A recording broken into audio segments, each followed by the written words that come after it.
पाकिस्तानी महिला से निकाह करने वाले बर्खास्त सीआरपीएफ जवान बोले, पत्नी ने कहा पासपोर्ट पर ऐसा स्टांप लगाओ कि।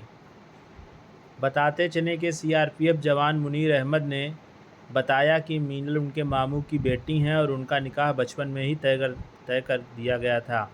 मीनल अब पाकिस्तान वापस नहीं जाना चाहती। पाकिस्तानी महिला से शादी करने के आरोप में बर्खास्त सीआरपीएफ जवान मुनीर अहमद अब प्रधानमंत्री नरेंद्र मोदी से मदद की गुहार लगा रहे हैं। उन्होंने पाकिस्तान पर कड़े एक्शन के भारत के फैसले का समर्थन भी किया है। जम्मू में एबीपी न्यूज़ से बात करते हुए सीआरपीएफ के बर्खास्त जवान मुनीर अहमद ने बताया कि मीनल उनके मामू की बेटी हैं। मीनल का परिवार 1947 से पहले जम्मू में ही रहता था और विभाजन के समय पाकिस्तान चला गया था। उन्होंने बताया कि उनका निकाह उनके घर के बड़ों की तरफ से बचपन में ही तय कर दिया गया था। उन्होंने 2017 में सीआरपीएफ ज्वाइन की। मुनीर अहमद ने दावा किया, दिसंबर 2022 मैंने अपने विभाग को निकाह के बारे में बताया था। मैंने सरकार को सूचना दी थी और एनओसी के लिए अप्लाई किया। मेरी एप्लीकेशन पर ऑब्जेक्शन लगाए गए, जिसमें शादी की तारीख और जगह पूछी गई थी। मैंने सारे ऑब्जेक्शन क्लियर करके अपने विभाग को दिए। मेरी चिट्ठी डीआईजी, आईजी और फिर सीआरपीएफ के डायरेक्टरेट के पास गई। मुनीर अहमद ने बताया कि उन्होंने साल 2024 में ऑनलाइन निकाह किया क्योंकि उनके पिता कैंसर पेशेंट थे और वीज़ा मिलने में समय लग रहा था। इसके बाद उन्होंने अपने निकाह के सारे डॉक्यूमेंट विभाग में दिए। मुनीर का दावा है कि निकाह होने के बाद 28 फरवरी 2025 को मीनल को 15 दिन का वीज़ा मिला और वो भारत आईं। मुनीर अहमद ने दावा किया कि एक पाकिस्तानी महिला को एलटीवी यानी लॉन्ग टर्म वीज़ा तभी मिलता है जब वो भारतीय नागरिक के साथ शादी करे। उन्होंने कहा, मैंने एलटीवी के लिए 4 मार्च 2025 को अप्लाई किया। 13 मार्च 2025 तक उसकी सारी कार्रवाई हुई। 13 मार्च को एलटीवी के संबंध में मुनीर और मीनल का इंटरव्यू हुआ। इसके बाद वीज़ा एप्लीकेशन एक्सेप्ट करने के लिए रेफ़र की गई थी।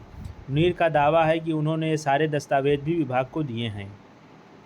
मुनीर ने आगे बताया कि 22 मार्च को पहलगाम हमले के बाद सरकार ने वीज़ा पर आए पाकिस्तानियों को भेजने का फैसला लिया। हालांकि ये पाबंदियां एलटीवी वालों के लिए नहीं थीं। इसके बावजूद उन्हें एक एग्जिट परमिट भेजा गया। फिर उन्होंने संबंधित अधिकारियों से बात की। मुनीर ने आगे बताया कि उन्हें अगले दिन प्रशासन से नोटिस आया कि 22 मार्च को मीनल का वीज़ा एक्सपायर हो गया है। इसके बाद मीनल को अटारी बॉर्डर से वापस भेजने की प्रक्रिया शुरू हो गई।